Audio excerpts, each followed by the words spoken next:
বন্ধুসকল গৰমা-গৰমি এনেকুৱা এখন সিনেমা চাইছো এতিয়া যেনেকি সিনেমাখন চোৱাৰ পিছত ইয়াৰ সিকুৱেল কেতিয়া আহিব তাৰ কাৰণে ৱেইট কৰিবলৈ একদম এক্সাইটেড হৈ গৈছো। এনেকুৱা এখন একশন সিনেমা চাই দিলো। আপোনালোকেতো ক্ৰাইম ড্ৰামা থ্ৰিলিং সাসপেন্স এইবোৰ সিনেমা চাইয়ে আছে। এইবোৰ সিনেমা চাইছে যদি আপোনালোকে বৰ হৈ গৈছে ন, একদম তাগৰা আৰু ৰ একদম ৰিয়েলিষ্টিক টাইপ আপোনালোকে যদি একশন সিনেমা চাম বুলি ভাবিছে তেনেহ'লে তামিল ইণ্ডাষ্ট্ৰীৰ ফালৰ পৰা অহা এতিয়া যিখিনি হিন্দী ডাবিঙত একদম পুৰা লেটেষ্ট ৰিলিজ দি দিছে OTT যাৰ নাম হৈছে ব্লাষ্ট, সেইখন আপোনালোকে চাওক। আৰু মই সঁচা কথা কৈছো সেইখন সিনেমা চোৱাৰ পাছত আপোনালোকে একদম 2 নম্বৰৰ কাৰণে একদম ৱেইট কৰিব। সিনেমাখন কেনেকুৱা হেভি লেভেলত জবৰদস্ত একশন দেখুৱাইছে যেনেকি আপোনালোকে তামিল ইণ্ডাষ্ট্ৰীৰ ফালৰ পৰা যে এনেকুৱা এখন মুভি আহিব পাৰে বুলি আপোনালোকে একদম শ্বকড হৈ যাব। সাউথৰ সিনেমা বুলি ক'লে কেনেকুৱা ধৰণৰ আমাৰ ইমাজিনেশ্যন হয়, ঘুচা মাৰি দিব 10টা 15টা উৰি যাব বা একদম ফিজিক্স নাথাকা এখন সিনেমা, তেনেকুৱা টাইপ আপোনালোকৰ একশন সিনেমাখিনি মনত পৰে নহয় জানো একশন সিনেমা বুলি ক'লে।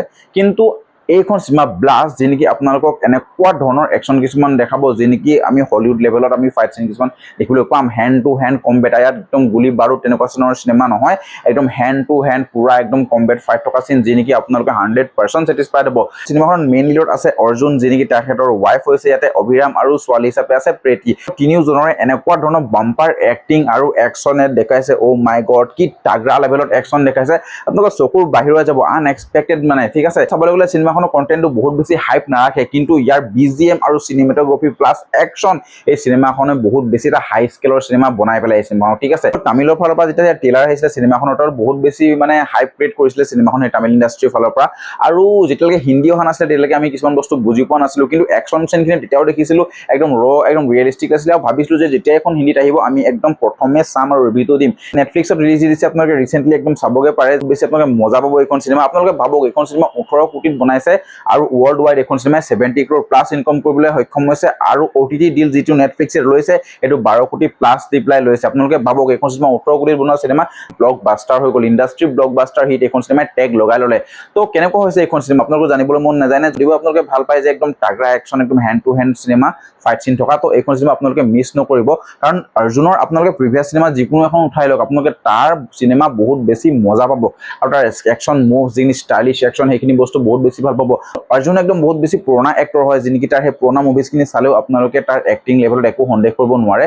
বহুত বেছি হাৰ্ড হিটিং এক্টিং কৰে আৰু একশন লেভেলটো বহুত বেছি ষ্টাইলিছ হয় যেনেকি আপোনালোকে ইমপ্ৰেছ হ'ব। তো বন্ধুসকল চিনেমাখন আৰম্ভ হৈ যায় 100 rupees এটা নোটৰ চিৰিয়েল নাম্বাৰ লগত, যেনেকি সেই নাম্বাৰটোৰ লগত জড়িত হৈ আছে এনেকুৱা ডাঙৰ ডিল যেনেকি 7,000 crore প্লাছ লৈকে যাব পাৰে। সেই 100 টকাটো বিচাৰি চিনেমাখনত এনেকুৱা ধৰণৰ টুইষ্ট এণ্ড টাৰ্মছ ৰাখি পেলাই সেই ফেমিলিটোৰ লগত মানে আপোনাৰ একশনখিনি জোৰা যায় যে মানে ফেমিলিটো যেন একোৱে নাজানে মানে একদম যি একদম শান্তষ্টকে থকা ফেমিলি, কিন্তু সেই ফেমিলিৰ ওপৰত যেতিয়া অত্যাচাৰ আহি পৰিব, সেই ফেমিলিৰ ওপৰত যেতিয়া আঙুলি উঠাব পাৰিব, তেতিয়াহ'লে ফেমিলিয়ে কেনেকুৱা ধৰণৰ ষ্টেপ ল'ব পাৰে এই চিনেমাখন আপোনালোকে ভালকৈ দেখি পাব। আৰু সেই ফেমিলিয়ে যেতিয়া ষ্টেপ লয় কেনেকৈ মানে সেই ভিলেন এংগলত সোমাই যায় বা সেই ভিলেনৰ লগত ষ্টৰিটোত কেনেকৈ খাপ খাই যায়, আপোনালোকে যদি সেই গোটেইখিনি ষ্টৰিটো জানিব বিচাৰে ন, তো এইখন চিনেমা আপোনালোকে চাব পাৰে।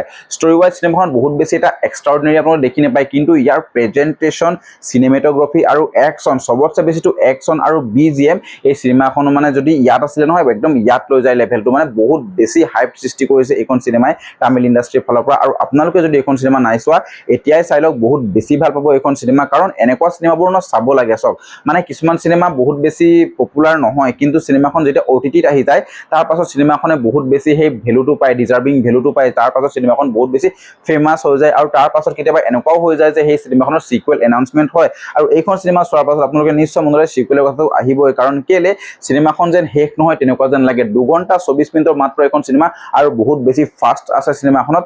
তো মোৰতো বহুত বেছি ভাল লাগিলে চিনেমাখনত আপোনালোকৰ সেই ছোৱালীজনীৰ এক্টিংটো আৰু ছোৱালীজনীৰ একশনখিনি যিখিনি দেখায়, প্ৰীতিৰ এক্টিং আৰু একশনছ বহুত বেছি মাষ্ট হৈছে যি নেকি আপোনালোকক বহুত বেছি ইমপ্ৰেছ কৰিব। কিন্তু এটা পইণ্টত মই এইখন চিনেমাৰ নেগেটিভিটি কম, যে যিটো মানে হাইপ ক্ৰিয়েট কৰে অৰা ফাৰ্মিং কৰে মেইন ভিলেনটোৱে এইখন চিনেমাত, যে মানে সি এনেকুৱা তাৰ যিটো মানে BGMৰ সৈতে তাৰ যিটো প্ৰেজেণ্টেশ্যন বা তাৰ কেৰেক্টাৰবোৰ দেখায়, কিন্তু শেষত গৈ পেলাই তাৰ যিটো মানে ক্লাইমেক্স আহে আৰু সেই ক্লাইমেক্সত মানে তাৰ লগত যিটো হেণ্ড টু হেণ্ড ফাইট চিন হয় সেই বস্তুটোৰ মানে ভিলেনটোক আৰু অলপ বেছি তাগৰা দেখুৱাব লাগিছিলে। কাৰণ কেলে চিনেমাখনত সেই অৰা ফাৰ্মিং আৰু প্ৰেজেণ্টেশ্যনত মানে সেই ভিলেনটোৰ প্ৰতি আমাৰ অডিয়েন্সৰ মানে হাইপ ইমানেই বেছি বাঢ়ি থাকে যে মানে হাৰ্ড লেভেলৰ মানে তাৰ প্ৰতি এক্সপেক্টেশ্যনছ থাকে, কিন্তু ৰাইটাৰ বা ডাইৰেক্টৰে সেই বস্তুটো আমাক ডেলিভাৰ দিবলৈ অকণমান সক্ষম নহয়, যাৰ কাৰণে চিনেমাখন লাষ্টৰ একদম ক্লাইমেক্সত আমাক অকণমান উইক টাইপ ফিল হয়। কিন্তু সঁচা কথা কৈছোঁ তথাপিও সেই চিনেমাৰ উইক পইণ্টটোৱে বাকীখিনি কাটিব নোৱাৰে। বহুত বেছি আউটষ্টেণ্ডিং মুভি আহিলে।